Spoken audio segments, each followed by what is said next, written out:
तो आज हम ये सीखने वाले हैं कि फ्री वेज के क्वेश्चंस कैसे सॉल्व करते हैं। इस क्वेश्चन में कहता है वेज का एक्सेलरेशन बताओ, तो सबसे पहले हम क्या करेंगे, ये पता करेंगे कि वेज किधर मूव करेगा।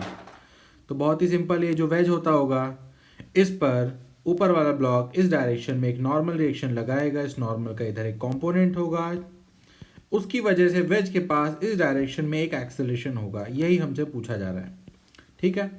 अब इसको कैलकुलेट करने के अपने पास कुछ सिंपल स्टेप्स हैं। सबसे पहले हम क्या करते हैं कि ये देख लेते हैं कि किसका एक्सेलरेशन किधर है, जो कि अपन ने देख ही लिया है कि ये लेफ्ट में जाएगा ए से। तो जो इसके ऊपर ब्लॉक होता होगा ये नीचे स्लाइड करेगा बी से। ध्यान ये रखना है, यहाँ पर जो ए है वो विथ रिस्पेक्ट टू ग्राउंड है और जो बी है वो विथ रिस्पेक्ट टू वेज है, ठीक है। फिर आता है अपना पहला स्टेप, स्टेप नंबर 1। ऑब्जेक्ट्स को अपन कुछ नाम दे दें, यहाँ पर इसको ए उसको बी बोल दिया। तो जो आया अपना स्टेप नंबर 1, उसके अकॉर्डिंग हम क्या करेंगे, एक्सेलरेशन ऑफ ए लिखेंगे जो कि होगा minus a i cap, and acceleration of b लिखेंगे using this formula from relative motion, है ना। तो ये जो चीज़ है acceleration of b with respect to a, इसी को हमने क्या माना है, बी, और जो एक्सेलरेशन ऑफ ए है वो क्या है, ए। अब बी को मैं लिखूंगा वेक्टर फॉर्म में, तो B can be return as B cos theta I cap minus B sine theta J cap. कैसे हुआ समझ में आता होगा, बी के कंपोनेंट किए हैं, एक इधर एक इधर। तो हॉरिजॉन्टल में कॉस आएगा, वर्टिकल में साइन आएगा, वर्टिकल डाउनवर्ड्स होगा इसलिए माइनस लगाया है। प्लस ए की बात करूं तो वो हो जाएगा माइनस ए आई कैप। फिर इसको मैं ढंग से लिखना चाहूँ तो मैं लिख सकता हूँ b cos theta minus a i cap minus B sine theta J cap. ऐसा कुछ हुआ, ठीक है।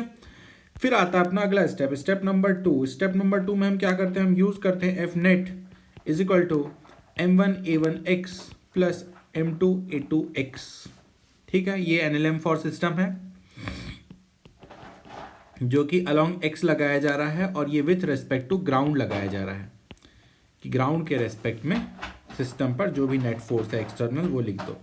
तो हमारा जो सिस्टम था, हमारा सिस्टम ये था, हमारा सिस्टम ये, इस पर देख सकते हो आप बाहर से कोई फोर्स नहीं लग रहा, ये ऐसा एक्स में हमने इस पर कोई फोर्स नहीं लगाया। तो इस वजह से जो नेट एक्सटर्नल फोर्स है यहाँ पर मैं लिखूंगा 0। फिर लिखूंगा m1a1x वाला, तो a1x वाला ये देख सकते हो कितना है माइनस ए, प्लस m2a2x वाला ये देख सकते हो x वाला एक्सेलरेशन कितना है b cos theta minus a. ऐसा हुआ, तो यहाँ से हमको इक्वेशन मिला 2a is equal to B cos theta. तो मैं बोल सकता हूँ कि b is equal to 2a by cos theta, equation number 1, जो कि आगे जाके मैं यूज़ करूँगा। फिर आता है स्टेप नंबर 3। स्टेप नंबर 3 में हम क्या करेंगे, जो ऊपर ब्लॉक बैठा हुआ उसका एफबीडी बनाएंगे वेज के रिस्पेक्ट में।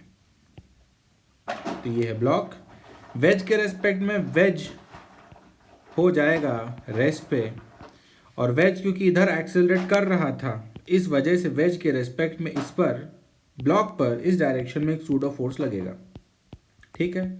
सूडो हुआ एम ए, डाउनवर्ड्स में लगा एम जी। कॉम्पोनेंट्स किए फटाफट हमने। हाँ, पीछे मेरे लौंडे की आवाज़ आ रही है, उसकी आवाज़ में बिल्कुल ध्यान नहीं देना है, उसका यही काम है दिन भर हल्ला करना। तो एम जी का आएगा इधर M g sine theta, M A का आएगा इधर एम ए कॉस थीटा, ठीक है। तो इस ऑब्जेक्ट पर लगने वाला जो नेट फोर्स है वो हुआ m g sine theta plus m a cos theta, and this should be equal to mass into acceleration of object, जो कि हमने बी माना था वेज के रेस्पेक्ट में स्टार्टिंग में ही, याद हो तो।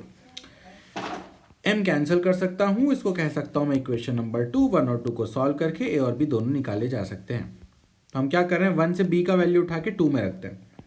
तो ये बनेगा g sine theta plus a cos theta is equal to 2a by cos theta.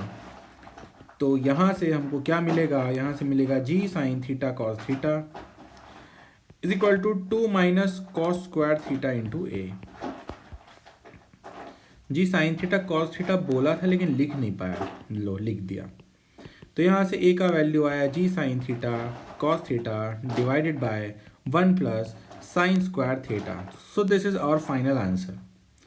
And और अगर आप चाहें तो a की वैल्यू की हेल्प से आप b निकाल सकते हैं, ये यहाँ से आ जाएगा। और अगर आप चाहें तो a और b की वैल्यूज़ को स्टेप नंबर 1 में रख के एक्सेलरेशन ऑफ ए जो कि आ ही चुका है, ए था, और एक्सेलरेशन ऑफ बी भी निकाल सकते हैं। ठीक है, तो आज के लिए इतना।